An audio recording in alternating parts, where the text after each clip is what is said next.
Hi, it's Mrs. Growth again. I'm here for chapter 12. We're about to enter onto the ship. Load up the dogs! Move it! You there! Be of use or get out the way! Flora woke to someone shouting into bright sunlight. A moment later, she was being led toward the ship, the salty air tickling her nose. Bye, Oscar! She called over her shoulder. See you on board! She was so happy to be truly starting her adventure. She could put up with anything, even if the sailors rough tug on a chain around her neck as they went up and into the ship, past rows of empty cages on either side, each with a soft looking blanket. Which one was hers? Maybe her blanket would have a picture of a pig or a star on it. She kept stopping to look and sniff, but the sailor kept yanking her forward. She hoped he wouldn't shove her into a cage on the end. She enjoyed company, and if she had two friendly neighbors, she might be able to get sled pulling tips from them. They walked past the large cage on deck. Flora tried to turn around. There must be some mistake. But as she protested, the sailor dragged her through a dark doorway. A steep staircase stretched in front of her into the gloom below. This must be the hold. Why was he taking her there? What about her soft blanket? Her cage among the members of the dog team?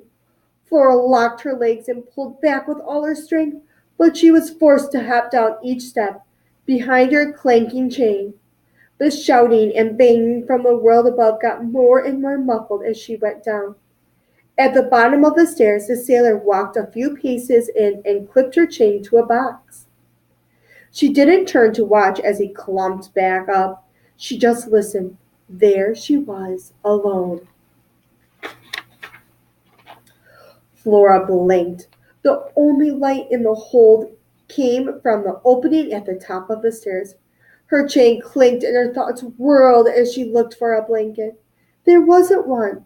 She slumped onto the hardwood floor and put her chin between her front hoofs. Something rustled. She lifted her head and called softly, Hello? Nobody answered. The hold was where they put things they didn't want to think about until they needed them. That was what Oscar had said. Wait a minute. She wasn't a box of tools or a barrel of cheese. How long would it take them to realize she'd been chained below by mistake? Oscar and the other sled dogs were up in the fresh air. So why wasn't she? She laid her head back down and tried to imagine what advice Luna would give her. Flora could hear her friend say, Adventure quickly turns into trouble. Sighing, Flora tried to think more positively until a clatter distracted her. A sailor with a box in his arms pounded down the wooden stairs, and behind him was another sailor and another. A long line of men darkened the doorway, each with a box or barrel or sack. She hopped up. She wanted to make it easy for someone to spot her. Each time their burden slammed onto the floor, Flora jumped. The supplies were rolled or shoved or tossed into place, and then the men banged up the stairs only to return with another load. They were all business and spoke only when they needed to. Captain says leave a path. Captain says stack 'em only too high. Strap down those barrels. There's rough seas between here and there. Captain says the precious cargo down here will be the difference between life and death once the expedition starts.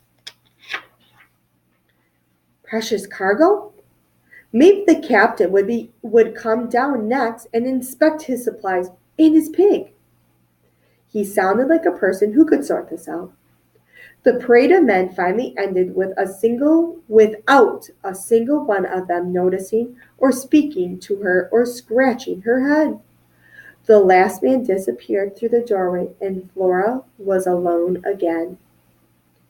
Was it possible? Could she be the precious cargo? Being put down here and to have something to do with being special?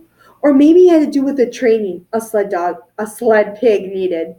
Yes, that was it. She would show the captain her best spirit when he came down to look things over.